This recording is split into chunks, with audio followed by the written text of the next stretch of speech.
Hi everyone, this is Alan Rosinski of Metro Manhattan Office Space. Good afternoon. If you haven't seen my first video in this series about disasters, I encourage you to take a look. I discuss ways in which natural disasters have affected residential and commercial real estate in the years that followed the disaster. In this video, we'll talk about ways in which disasters have shaped the evolution of New York City. I hope that it's going to be interesting for you. To tell you what made me think about this topic, a good friend of mine who has basically been hiding under his mattress since the start of the coronavirus sent me a Wikipedia list of New York City disasters with their corresponding death tolls. Looking at the list, I was surprised to learn that 8 of the 10 items were either pandemics or epidemics. Thinking about it, many of these events have had a very significant impact on the development of New York City in the commercial and residential real estate markets. Now, large cities often struggle to maintain sufficient public infrastructure of all kinds. This is something that New York City has struggled with for a very long time.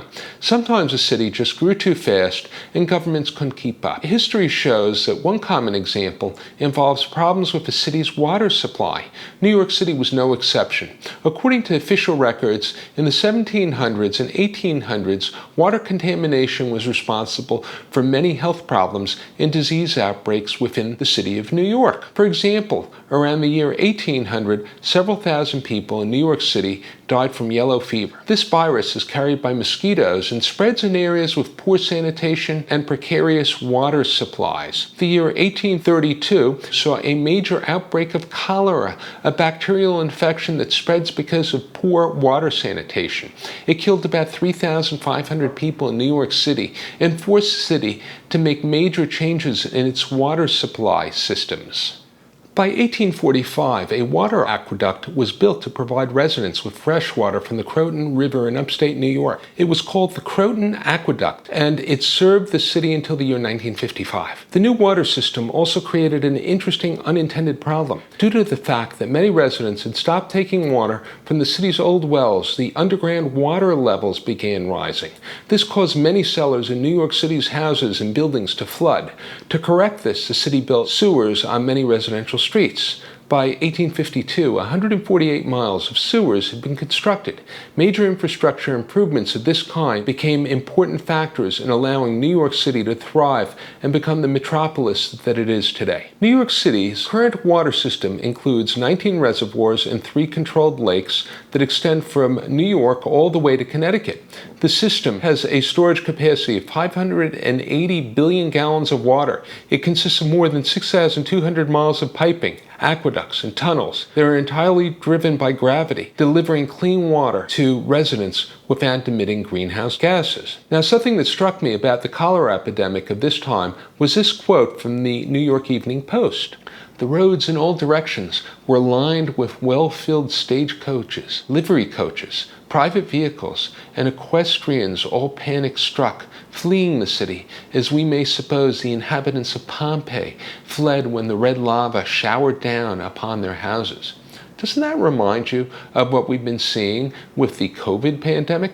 History tends to repeat itself. Also, in that quote, the author compared the cholera pandemic to the volcanic eruption of Mount Vesuvius. That happened almost 2,000 years ago in the ancient city of Pompeii, near the modern city of Naples in southern Italy. To give you an idea of scale, that eruption released about 100,000 times the energy of the atomic bombing of Hiroshima and Nagasaki. Historians believe that this eruption caused 1,500 to 3,000 deaths, which is surprisingly little considering its scale. Population density in those regions was very low compared to modern cities. Unfortunately, that makes natural disasters much more deadly in today's world. Out of the top 10 disasters listed by Wikipedia, 8 were contagious diseases, 1 was man-made, and 1 was climate-related.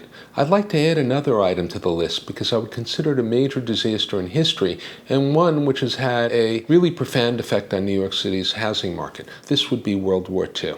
In 1942, During the war, the Emergency Price Control Act was passed, which created the Office of Price Administration in order to limit the prices of many common goods and services, which included limitations on housing rental costs. The act was created in order to protect women and families against the effect of rapidly rising inflation while their husbands were fighting overseas. I will insert an image here, which I found kind of fun.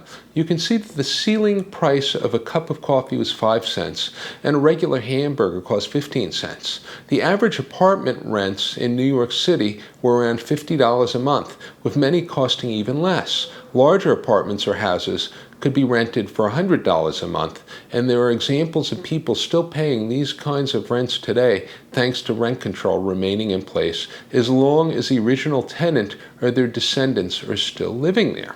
To give you a better overview, there are effectively 3 types of apartment rentals in New York City today: free market, rent stabilized, and rent controlled. Any building constructed after 1974 has its rental prices determined by the free market. Apartments in buildings with 5 or fewer units are also free market, as are cooperative and condominium apartments that are for rent.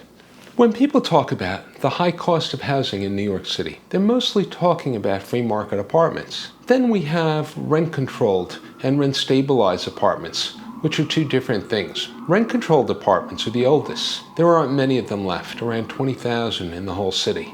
They make up only 2% of today's housing market. The rents can be exceptionally low, like in my example, but the law only applies to buildings that were built before 1947 and that were occupied by the same family since 1971. You can see how this arrangement can become problematic. The occupying family would never want to surrender a rent-controlled apartment, and this has historically contributed to housing shortages that drove prices higher for everyone else.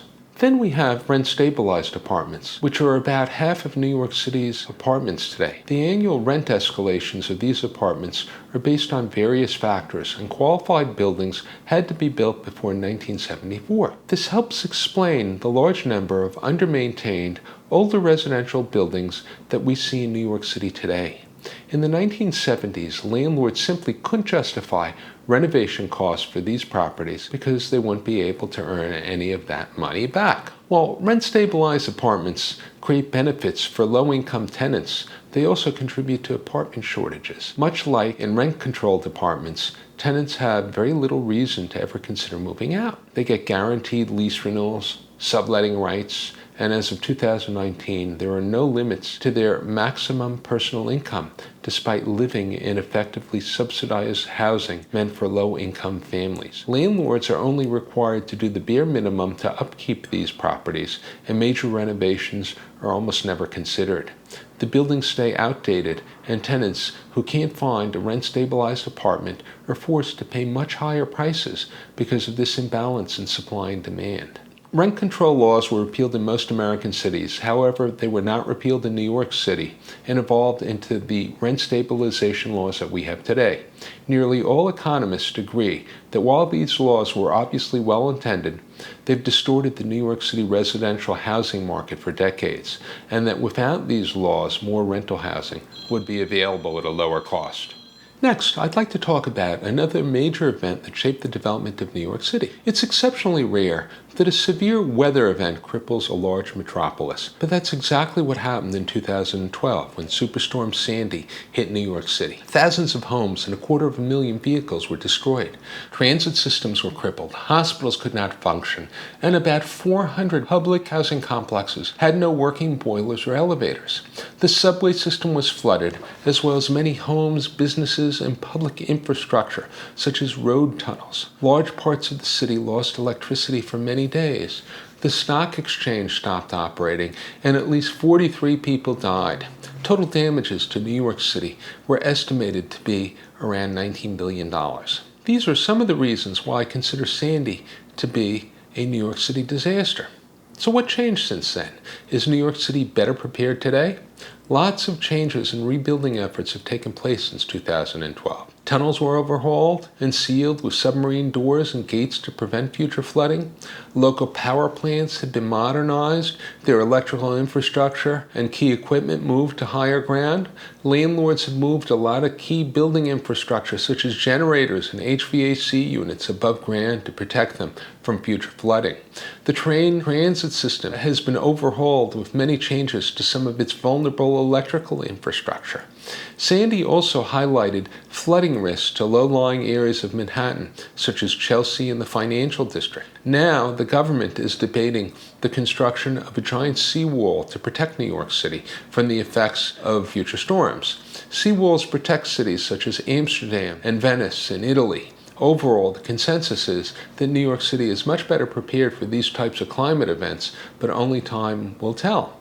Now, obviously, COVID-19 will have a long-term impact on New York City. Whether this means a long-term exodus of businesses and residents or revitalization of New York City in a manner that we cannot yet imagine has yet to be seen. But one thing is for sure, it'll take another 5 years or maybe even a decade before we see how the city is transformed. The effects of the pandemic on New York City remind me of what happened after the September 11 attacks, where we saw a similar exodus of people and businesses from New York City. This effect was short-lived and only lasted several months. What lasted much longer was the difficulty in leasing space in skyscrapers and in Class A trophy office buildings such as the Empire State Building. But over the years, people's fears faded away, and people forgot. In the same way, I would not be surprised if everybody forgets about the current pandemic in another 5 years. What is more lasting after the September 11th attacks is a complete redevelopment of the financial district in Lower Manhattan. There's a completely new One World Trade Center, the 3 World Trade Center building, the National September 11 Memorial Museum, as well as the Oculus building, which is part of the new World Trade Center station terminal. I hope that I've given you some interesting information to think about. Disasters, as terrifying as they may be, tend to become driving forces that create positive change in our countries, cities, and local communities. They remind us about the effects of climate change, that we should all try to do our part to make a difference. In this way, there is at least a silver lining that gives us something to look forward to. Let's hope that people and governments can make improvements before they become weaknesses during a catastrophic event. As always, if you have any interesting stories of your own which you would like to add, I encourage you to share them in the comments below. Stay safe, everyone. If you found this content interesting or helpful, I'd be happy if you subscribe to my YouTube channel. You can always find me on Twitter. My Twitter handle is @MetroManhattan. Until the next time.